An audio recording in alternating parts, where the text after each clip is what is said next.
नमस्कार। हमारे चैनल में आपका हार्दिक स्वागत है। एक पंडित जी रामायण कथा सुना रहे थे। लोग आते और आनंद विभोर होकर जाते। पंडित जी का नियम था, रोज कथा शुरू करने से पहले आइए हनुमंत जी विराजिए कहकर हनुमान जी का आवाहन करते थे। फिर 1 घंटा प्रवचन करते थे। वकील साहब हर रोज कथा सुनने आते। वकील साहब के भक्ति भाव पर एक दिन तर्कशीलता हावी हो गई।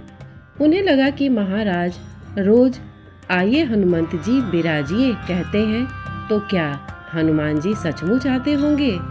अतः वकील साहब ने पंडित जी से पूछ ही डाला, महाराज जी, आप रामायण की कथा बहुत अच्छी कहते हैं, हमें बड़ा रस आता है, परंतु आप जो गद्दी प्रतिदिन हनुमान जी को देते हैं, उस पर क्या हनुमान जी सचमुच विराजते हैं? पंडित जी ने कहा, हाँ, ये मेरा व्यक्तिगत विश्वास है कि राम कथा हो रही हो तो हनुमान जी अवश्य पधारते हैं। वकील साहब ने कहा, महाराज, ऐसे बात नहीं बनेगी। हनुमान जी यहाँ आते हैं, इसका कोई सबूत दीजिए।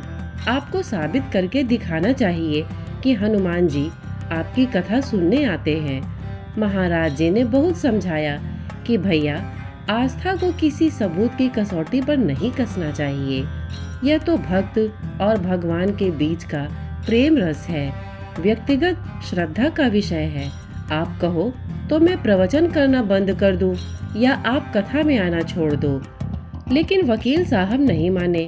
वो कहते ही रहे कि आप कई दिनों से दावा करते आ रहे हैं, यह बात और स्थानों पर भी कहते होंगे, इसलिए महाराज आपको तो साबित करना होगा कि हनुमान जी कथा सुनने आते हैं। इस तरह दोनों के बीच वाद विवाद होता रहा। मौखिक संघर्ष बढ़ता चला गया। हार कर पंडित जी महाराज ने कहा, हनुमान जी हैं या नहीं, उसका सबूत तो कल दिलाऊंगा। कल कथा शुरू हो तब प्रयोग करूंगा। जिस गद्दी पर मैं हनुमान जी को विराजित होने को कहता हूँ, आप उस गद्दी को आज अपने घर ले जाना। कल अपने साथ उस गद्दी को लेकर आना और फिर मैं कल गद्दी यहाँ रखूंगा। मैं कथा से पहले हनुमान जी को बुलाऊंगा, फिर आप गद्दी ऊंची उठाना। यदि आपने गद्दी ऊंची कर दी तो समझना कि हनुमान जी नहीं है।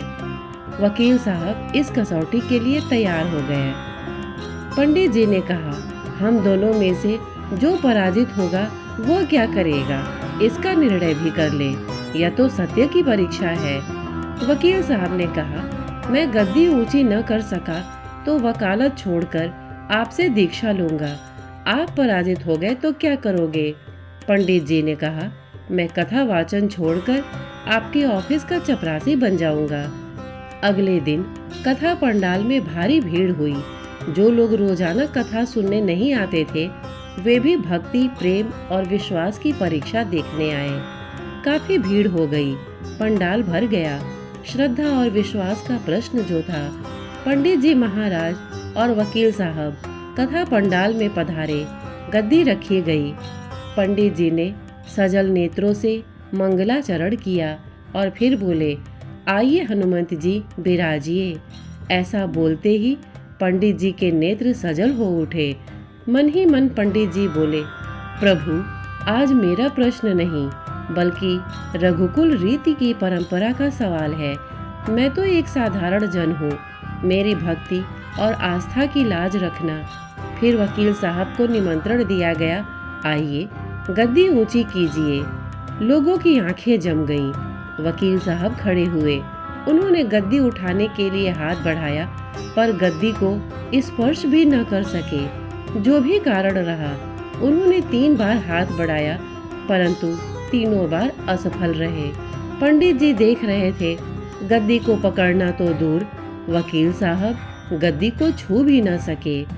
तीनों बार वकील साहब पसीने से तरबतर हो गए।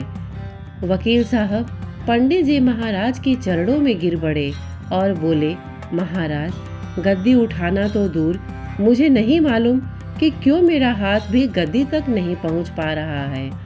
अतः मैं अपनी हार स्वीकार करता हूँ। कहते हैं कि श्रद्धा और भक्ति के साथ की गई आराधना में बहुत शक्ति होती है। मानो तो देव नहीं तो पत्थर। प्रभु की मूर्ति तो पाषाण की ही होती है, लेकिन भक्त के भाव से उसमें प्राण प्रतिष्ठा होती है तो प्रभु विराजते हैं। श्री राम जी की जय।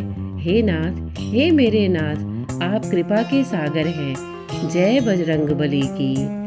श्रोतागण, प्रस्तुत प्रसंग आपको कैसा लगा हमें कमेंट करके अवश्य बताइएगा। और आइए अब सुनते हैं आज की टिप। शरीर में किन 3 विटामिन की कमी से रुक जाती है बालों की ग्रोथ, झड़ने लगते हैं बाल। आइए जानते हैं इसके लिए क्या खाएं। बालों की ग्रोथ बढ़ाने को लेकर आजकल लोग बहुत परेशान होते हैं। हर कोई लंबे, काले और घने बाल पाना चाहता है। हालांकि इसके लिए बालों को पोषण देना जरूरी है। क्या आप जानते हैं कि कुछ विटामिन की कमी से बाल खराब होने लगते हैं। हेयर फॉल की वजह से हमारी पर्सनालिटी कम होने लगती है। हेल्दी और लंबे बाल पाने के लिए अच्छी पोषण और विटामिन का सेवन बहुत जरूरी है। कम न्यूट्रिशन वाली चीजें खाने, जंक फूड और अनहेल्दी लाइफ स्टाइल का सीधा असर हमारे बालों पर पड़ता है। इससे आजकल बालों के झड़ने की समस्या काफी बढ़ गई है। कम ग्रोथ और हेयर फॉल की वजह से न सिर्फ हमारा आत्मविश्वास कम होता है, बल्कि हमारे कॉन्फिडेंट और पर्सनालिटी पर भी असर पड़ता है। हालांकि हमारे शरीर में कुछ विटामिन की कमी भी बालों के झड़ने और कम ग्रोथ का कारण बनती है। आजकल बहुत से लोग इन विटामिन और मिनरल्स की कमी से जूझ रहे हैं। अगर आप भी हेयर फॉल, छोटे बाल और उलझे बालों से परेशान हैं, तो यहाँ हम 3 ऐसे विटामिन के बारे में बता रहे हैं जो आपके हेयर केयर रूटीन का हिस्सा होने ही चाहिए। हेयर ग्रोथ के लिए जरूरी विटामिन। बायोटीन, विटामिन ई और विटामिन ए बालों की ग्रोथ को बढ़ावा देने वाले जरूरी विटामिन हैं। इनके सेवन से आप अपने बालों को हेल्दी, मजबूत और चमकदार बना सकते हैं। अपने डाइट में इन विटामिनों को शामिल करें और बालों की समस्याओं से छुटकारा पाएं। अच्छे और हेल्दी बाल हर किसी की चाहत होते हैं। बालों की लंबाई और चमक को बनाए रखने के लिए अच्छे पोषण की जरूरत होती है। विटामिन बालों की ग्रोथ में बड़ी भूमिका निभाते हैं। आइए हम यहाँ 3 ऐसे जरूरी विटामिनों के बारे में बात करेंगे जो बालों की ग्रोथ बढ़ाने में मदद करते हैं। बायोटीन, जिसे विटामिन B7 भी कहा जाता है, बालों की ग्रोथ के लिए सबसे जरूरी विटामिनों में से एक है। यह बालों की जड़ों को मजबूत बनाता है और बालों की टूटने की समस्या को कम करता है। बायोटीन बालों की जड़ों को पोषण प्रदान करता है, बालों की वृद्धि को बढ़ावा देता है, बालों को घना और मजबूत बनाता है। इसके लिए आप अंडे की जर्दी, नट्स, बीज, मछली, मीट और हरी पत्तेदार सब्जियों का सेवन करें। विटामिन ई एक एंटीऑक्सीडेंट है जो बालों के लिए बहुत फायदेमंद होता है। यह स्कैल्प के ब्लड फ्लो को बढ़ाता है, जिससे बालों की ग्रोथ में सुधार होता है। विटामिन ई स्कैल्प में ब्लड सर्कुलेशन को सुधारता है, बालों की ग्रोथ को बढ़ावा देता है, बालों को नमी प्रदान करता है और टूटने से बचाता है। इसके लिए आप नट्स, बीज, पालक और एवोकाडो ले सकते हैं। विटामिन ए बालों की ग्रोथ के लिए जरूरी होता है, क्योंकि यह सीबम को बढ़ावा देता है। सीबम एक ऑयली फूड है जो स्कैल्प को हाइड्रेटेड रखता है और बालों की जड़ों को पोषण प्रदान करता है। ये स्कैल्प को हाइड्रेटेड रखता है, बालों की ग्रोथ को बढ़ाता है, बालों की जड़ों को मजबूत बनाता है। इसके लिए गाजर, शकरकंद, कद्दू और हरी पत्तेदार सब्जियां खाएं। श्रोतागण, प्रस्तुत जानकारी आपको कैसी लगी हमें कमेंट करके अवश्य बताइएगा।